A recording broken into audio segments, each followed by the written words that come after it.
taas na yun ng attic. Achi, ayun o. Hanggang yung attic. Hanggang Ayun, taas. merong sa iyo hanggang attic na yan. Ito na yung actual house. Pasok kami. May bakanting lote sa tabi.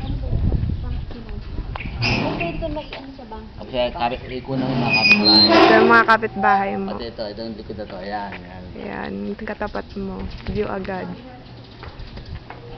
Ayan. Pasok tayo. Ito yung ano, tapag. Ayan, meron kang lalagyan ng mga halaman. Ano to, parang pang sa garahe. Oo. Yan eh, hindi nalinis, walang tao. Ayan, pasok tayo. Ilaw! Walang naglinis. Sino may main switch? Nakababa. Sige, dapat buksan natin. Akala. Buksan natin yung ano, Ito yung tsura niya. May mga cabinets na. Hindi kasi walang tao.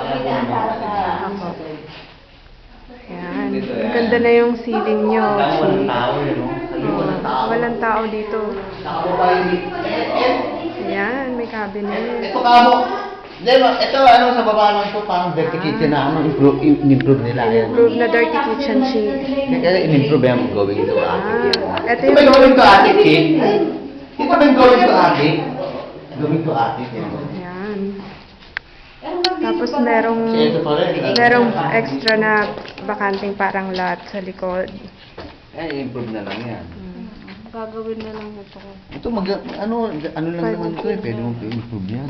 Ayan. Ako dito muna tayo bago tayo magkadyan. Tapos ito. Sabi yung switch si main. Ito yung sink nila. May main na dinaangat eh. Check natin yung main. Sige po. Ito yung CR niya. May shower. May sigawan. Ayan. Ha?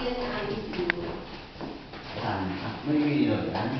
Walang ilaw. Kasi si Ato, pwede mo na may tubig. May tubig. Si mother always. Ayan. Saan nahanap ko yung ano? Nakahanap kasi, no? Ayan. Ito maganda naman yung ano niya. Opo, may cabinet na. Yan taas ko na. Sige po. Sayang yung ilaw. Wala ko ilaw. Ayan. Ganda naman siya. Ganda yung ano. Ano naglilinis ah? Alam mo pag nalinis ko? Alam mo pag nalinis ko? Maganda siya. Ang laki oh! Laki eh! Dali na lang natin ito sa bahay natin eh. Alam mo, 1.7, napakamura niyan. Oo. Ito yung ano niya. Ah, yung main switch. Ano to? May kandila. Yung main switch niya.